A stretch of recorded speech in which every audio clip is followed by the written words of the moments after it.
Hi, this is Kim again, doing another post about my experiences here at the Destiny Farm.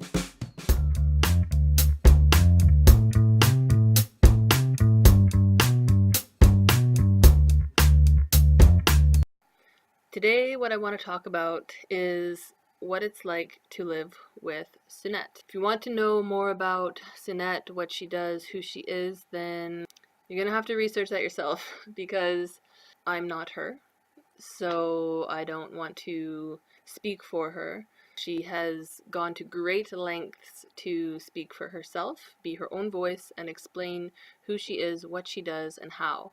Hi everyone, this is Sunette, and in this portal video, I would like to continue sharing more about my ability to interdimensionally physically see. What I want to talk about is my experience of living in the same community as her.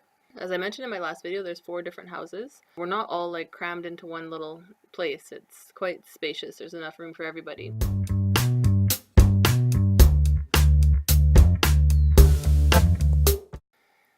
My experience with Sunette has been that she is not a focal point in my life. In fact, I see her very little, and when I interact with her, it's often quite normal, just like a friend.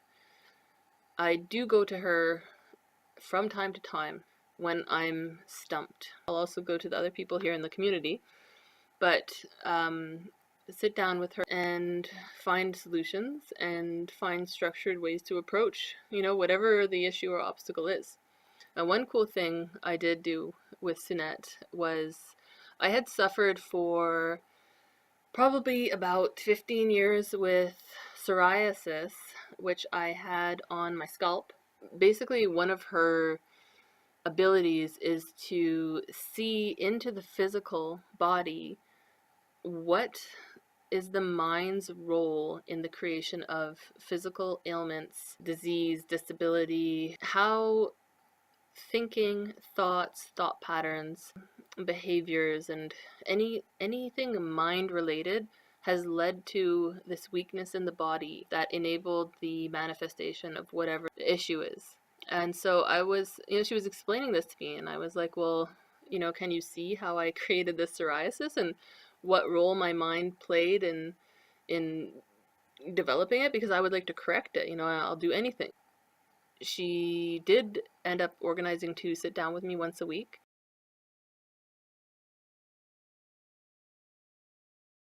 And we work together in such a way where she will give me guidance. And with that guidance, I will see for myself what it is that I'm doing. So, just for an example, one of the main things that came up was self-deprecation. I had been being so hard on myself when I was making mistakes or just completely off with my self-perception on, who the type of person I was and where I stood with myself. And it's like, it reminds me of, once we identified it, it reminds me of very religious practices where you kind of abuse yourself, like self-flagellation because of sins or whatever. I mean, I'm not religious. This isn't a religious thing for me. This was quite a subconscious um, mind, behavior, thought pattern that I had been participating in. It's like exploring an uncharted terrain together. And I was able to identify that amongst many other things over the weeks. We worked together for about 2 or 3 months, once a week. And I would write down my notes, and she would give some suggestions for how to work with it. And then I also, have my input on how I would like to work with it. And then I would apply either what I learned or structured for myself in the week and meet with her again after. I don't want to give the impression that this is like miracle work or anything like that. I had been tackling my psoriasis on a physical level too, in terms of getting checked out by doctors, getting my blood tested, and doing a lot of experiments with supplements and minerals and diet and different shampoos, not using shampoo, anything I could possibly think of to test out, I did. So coming at it from all angles, the mind angle, mind participation, as well as the physical. It wasn't 2 or 3 months before the psoriasis started just exploding under my armpits. It was starting to come out on my face, and I was freaking out because I was like, oh my god, it's spreading, like what have I done?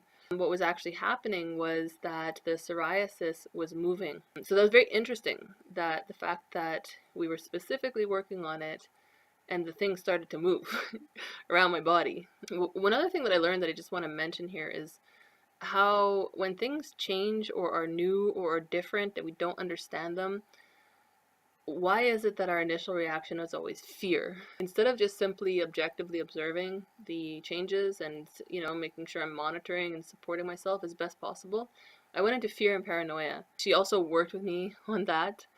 And shortly after that started happening, it started clearing up. It's not a problem in my life anymore. If you ever had a constant irritant in your life, you'll know what it's like to suffer from these skin conditions that every day, you're worrying about or being irritated by, or it just affects your life in so many ways. And so that's the kind of thing I would go to Sunette with. Something that I really don't know how to do it myself, or I'm really stumped. And I had been trying the physical support already before I talked to her, and just kind of want to test it out with her, and I did, and it was successful. So that's one of the ways in which I've worked with her. And then another element that is now in my life, because I live here and she's here also, is that I get to sit in on EQOF recordings, which is when Sunette leaves her body, and anything in existence, whether it be people who have died, or animals, or even constructs, like social constructs, also have a voice. So, um, just is what it is. They come through into her body and are able to speak.